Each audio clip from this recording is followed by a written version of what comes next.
नमस्कार, सादर प्रणाम। मैं doctor Om Prakash Mishra, the Sanket live से।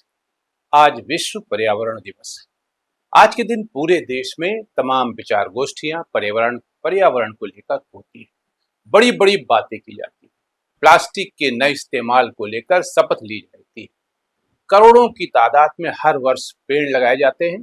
आज भी उत्तर प्रदेश के मुख्यमंत्री आदरणीय योगी आदित्यनाथ जी ने पेड़ लगाया, लेकिन उनकी देख रेख न होने के कारण बमुश्किल 10% पेड़ बच पाते हैं। इस पर करोड़ों का बजट बनता है और बरसात के बाद सब गुड़ गोबर हो जाता है, यानी कि पानी में मिल जाता है। इस साल विश्व पर्यावरण दिवस का विषय है प्लास्टिक प्रदूषण समाप्त करना रखा गया है।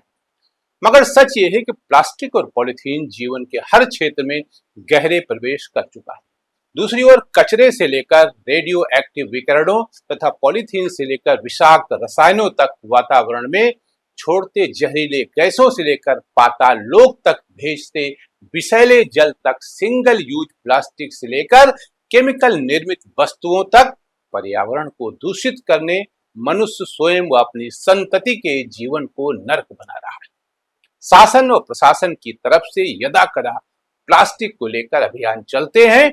इसमें सब्जी बेचने वाले, मूंगफली बेचने वाले पकड़े जाते हैं और पैसा देकर छूट जाते हैं। ऐसे में यह प्रश्न उठना स्वाभाविक है कि क्या इस तरह कभी प्लास्टिक का उपयोग बंद हो पाएगा? शायद नहीं। क्या जब प्लास्टिक नहीं था तो हम जीवित नहीं थे? बाजार से सामान और सब्जी लेने नहीं जाते थे? पानी की प्लास्टिक बोतलें नहीं थी तो क्या हम प्यासे मर रहे थे? आज जिस तरह पानी से लेकर दूध, दवाई तक प्लास्टिक की शीशियों में आ रहा है, उससे फायदा कम नुकसान ज्यादा हो रहा है।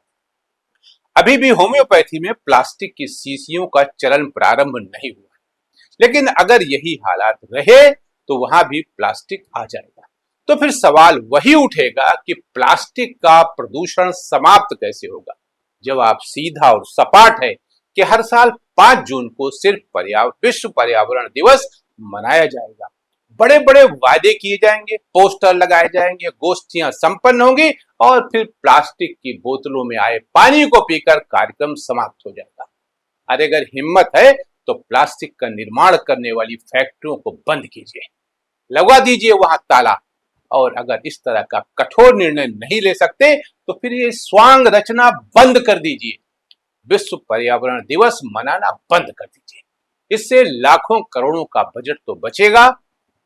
अब जब विश्व पर्यावरण दिवस पर चर्चा हो रही है तो लगे हाथ हम लखनऊ की लाइफ लाइन गोमती पर भी चर्चा कर लेते हैं, क्योंकि जिस तरह की रिपोर्ट आ रही है उसके मुताबिक लखनऊ शहर में गोमती बह रही है, उसका पानी तो छूने लायक भी नहीं।